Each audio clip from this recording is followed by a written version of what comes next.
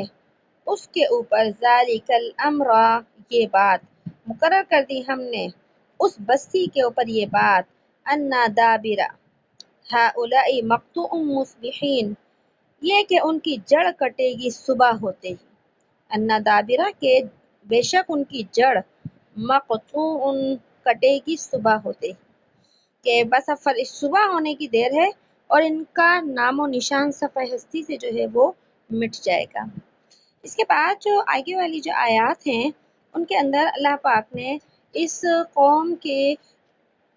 شریر لوگوں کی جو ہے عادتوں کا، ایک بد عادت کا جو ہے وہ ذکر فرمایا ہے۔ اور کیا ذکر ہے کہ جب ان کی قوم کے لوگ، یہ تو رات میں دوسرے دن عذاب آنا ہے، لیکن عذاب آنے سے ایک دن پہلے جب لوط علیہ السلام کے گھر یہ فرشتے آئے نا انسانی شکل میں، تو ان کی جو قوم اور بستی کے جو لوگ تھے نا، ان کو پتہ چل گیا کہ لوط علیہ السلام کے ہاں خوبصورت نا لڑکے آئے ہیں، خوبصورت نوجوان آدمی آئے ہیں۔ تو ان کی قوم کے جو سارے ہی لوگ اس عیاشی کے اندر، بدفعلی کے اندر پڑے تھے، تو وہ خوب خوشیاں مناتے ہوئے اور جو ہے وہ لوط علیہ السلام کے گھر پہنچ گئے،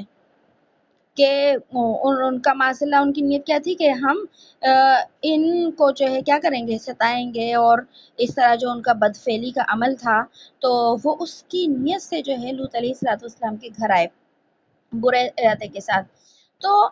لوط علیہ السلام، اس وقت تک لوط علیہ السلام کو نہیں پتہ چلا تھا کہ یہ فرشتے ہیں، فرشتوں نے یعنی بعد میں بتایا۔ یہاں جو قرآن کی آیت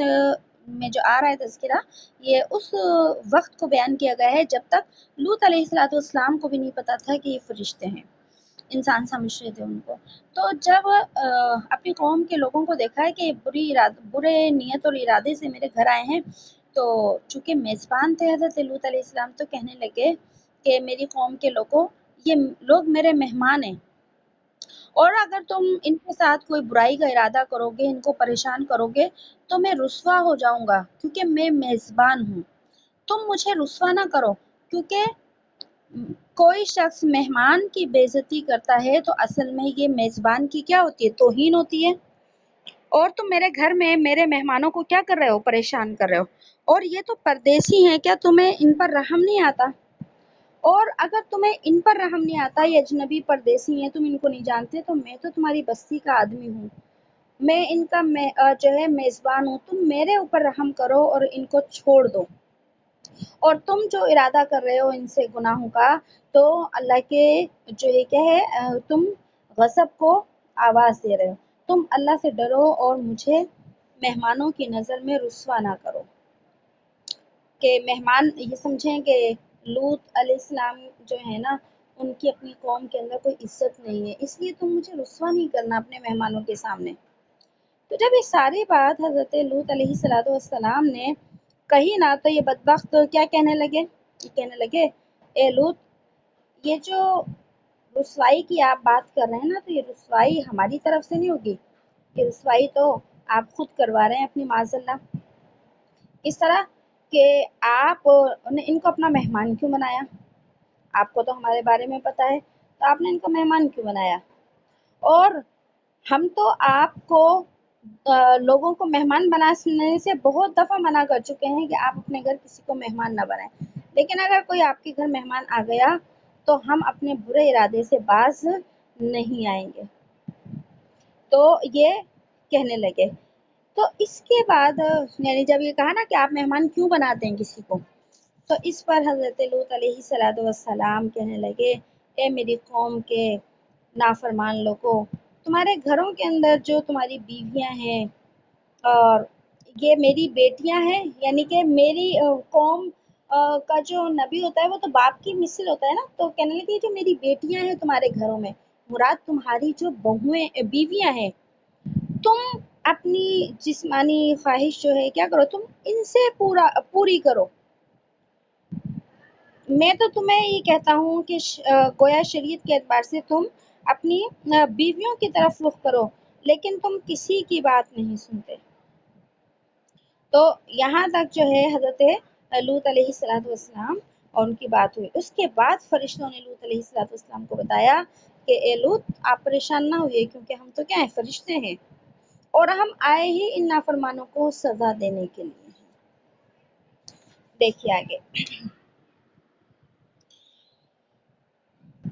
وَجَاءَ أَهْلُ الْمَدِينَةِ يَسْتَبْشِرُونَ، اور آئے شہر کے لوگ خوشیاں مناتے ہوئے، یستبشرون خوشیاں مناتے ہوئے، کہ لوط علیہ السلام کے گھر۔ قال، تو لوط علیہ السلام نے کہا ان سے، ان هؤلاء ضیفی، کہ بے شک یہ لوگ میرے مہمان ہیں، فلا تفضحون، بس تم مجھ کو رسوا نہ کرو، تم ان کے ساتھ غلط حرکت کرو گے، ان کو بے عزت کرو گے، تو یہ تو میری رسوائی ہے۔ اور کہنے لگے، فرمایا واتقوا اللہ ولا تخزون، اور تم ڈرو اللہ سے، ولا تخزون، اور مجھے بے عزت مت کرو، مجھے بے آبرو مت کرو، کہ میرے مہمانوں کی رسوائی ہوگی تو میری رسوائی ہے یہ۔ اور کہنے تو وہ جب یہ بات سنی تو کہنے لگے، قالو، وہ قوم کے بدبخت لوگ کہنے لگے، اولم ننہک عن العالمین، کہنے لگے کیا ہم نے، اولم کیا ہم نے، نہیں، ننہا کا روکا ہے آپ کو، منع کیا ہے آپ کو، عن العالمین، جہاں والوں کی حمایت سے، جہاں والوں سے مراد اس سے مہمان نوازی بھی ہے، کہ ہم نے تو کہا ہے کہ لوگ نہ آئیں یہاں پر، لیکن اگر لوگ آئیں گے تو ہم اپنی حرکتوں سے باز نہیں آئیں گے۔ اس کے بعد حضرت لوط علیہ السلام نے فرمایا، قال هؤلاء بناتی، کہنے لگے، فرمایا اور لوط علیہ السلام نے، هؤلاء بناتی، یہ میری بیٹیاں ہیں، یعنی جو تمہارے گھروں میں ہیں یہ میری بیٹیاں ہیں، ان کنتم فاعلین، اگر تم کو کرنا ہے، یعنی اپنی خواہشات پوری کرنی ہے، جو تمہاری بیویاں ہیں ان سے جا کے پوری کرو۔ تو لیکن وہ تو نافرمان قوم تھی، جس کو دیکھیے حرام منہ لگ جاتا ہے نا تو وہ حلال کی طرف جو ہے نہیں آتا۔ تو آگے والی آیت میں اللہ پاک نے کیا فرمایا کہ جب یہ کسی بھی طریقے سے نہیں مانے تو پھر جو ہے اللہ پاک نے آگے کی آیت میں فرمایا کہ آپ کی جان کی قسم، یعنی سارا واقعہ سنانے کے بعد اللہ نے اپنے نبی صلی اللہ علیہ وسلم کی جان کی قسم کھائی یہاں پر، یہ نا لعمرکی، اے نبی آپ کی جان کی قسم، کہ وہ لوگ اپنی اسی جو ہے حرکتوں میں اور جو ہے شرارتوں میں تھے کہ جب صبح سورج کے نکلنے کے وقت، یعنی صبح کا جو وقت تھا، ان کو ایک سخت آواز نے جو ہے دبا دیا۔ صبح ہوتے ہی ایک جو لفظ آیت میں ایک ہے مشرقین، یہاں پر اللہ نے نبی کی قسم کھا کر فرمایا ہے کہ نبی اب جو ہے یہ اپنی اسی حرکتوں میں تھے کہ اب سورج کے نکلتے وقت جو ہے ان کو پھر کیا کیا، عذاب جو میں نے بھیجا تھا وہ آ گیا۔ یہاں پر ایک مشرقین کا لفظ ہے کہ سورج نکلتے وقت۔ اچھا کیا ہوا کہ جو ایک آواز جو تھی نا، جو چیخ آئی، ایک تو وہ اس کی ابتدا صبح سے ہوئی تھی، صبح کے وقت سے وہ آواز شروع ہوئی، اور اشراق مشرقین کہ وہ جو ہے اشراق کے وقت تک وہ آواز چلتی تھی، اشراق کے وقت وہ آواز جا کے کیا ہوئی، ختم ہوئی۔ تو یہ پہلی صورت تھی کہ آواز جو ہے اتنی سخت آئی کہ ان سے کیا ہوئے، ان کے دل پھٹ گئے۔ اور پھر اس کے بعد اللہ پاک نے حضرت جبرائیل علیہ السلام کو حکم دیا کہ جبرائیل علیہ السلام نے اپنے پر کی نوک کے اوپر جو ہے اس بسی کو اٹھایا، اور آتا ہے اس کی روایت کے اندر بھی کہ جبرائیل علیہ السلام نے جو بسی کو اٹھایا نا، تو وہ زمین کی ساتوں تہوں سے اس جگہ کو اٹھایا تھا، کیونکہ ہمارے تو گھر ظاہر ہے اسی زمین کے اوپر بنے نا، اس جڑ سے نہیں بلکہ ساتوں زمینوں کی تہوں تک جو اس بستی کا حصہ تھا اس کو کیا کیا، آسمان کے اوپر اٹھایا، اور آسمان کے اوپر اتنا اٹھایا کہ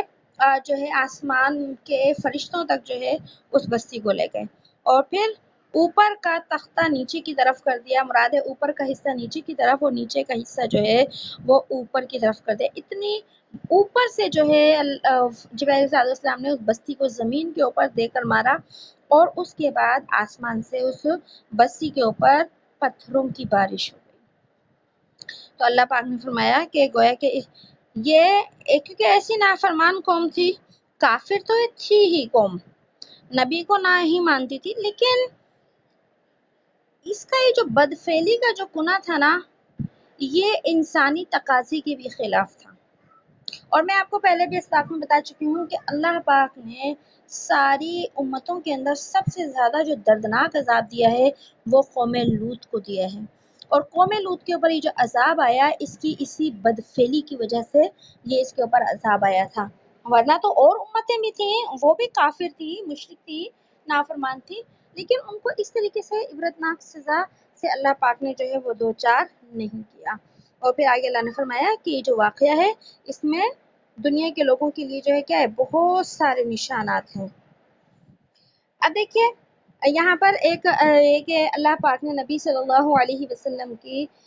زندگی کی اور عمر کی جو ہے وہ کیا کھائی ہے، قسم کھائی ہے، آپ کی حیات کی قسم کھائی ہے۔ تو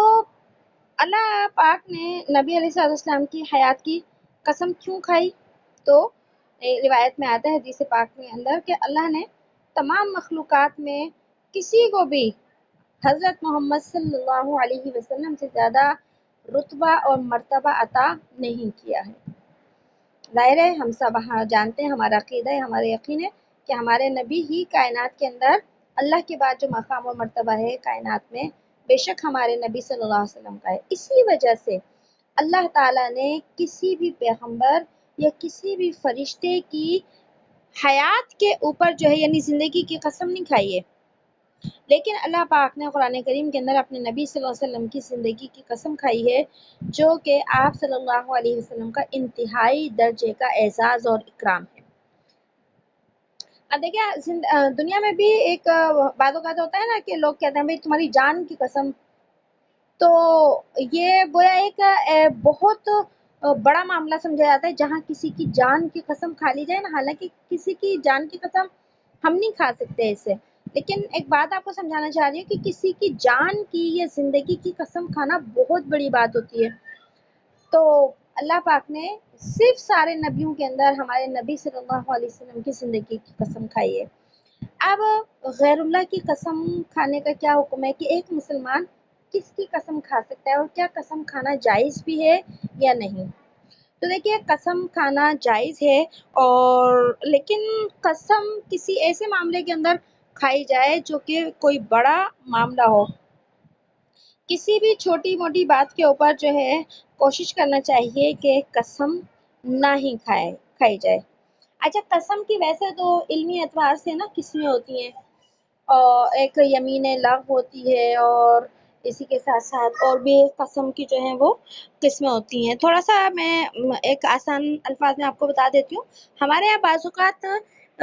کسی پرانی بات کو، گزری ہوئی بات کو بتایا جاتا ہے،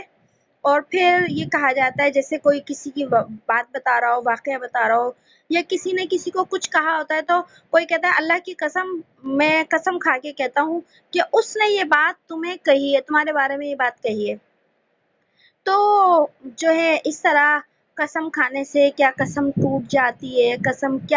کیا مطلب ہے، جو قسم ٹوٹنے کا ایک کفارہ ہوتا ہے، یہ کون سی قسم کے اوپر ہوتا ہے؟ تو پہلی بات تو یہ ہے کہ جو گزری ہوئی بات ہے اس کے اوپر قسم نہیں کھائی جاتی۔ اپنی بات کی سچائی کے لیے گزری ہوئی بات کے اوپر قسم نہیں کھائی جاتی،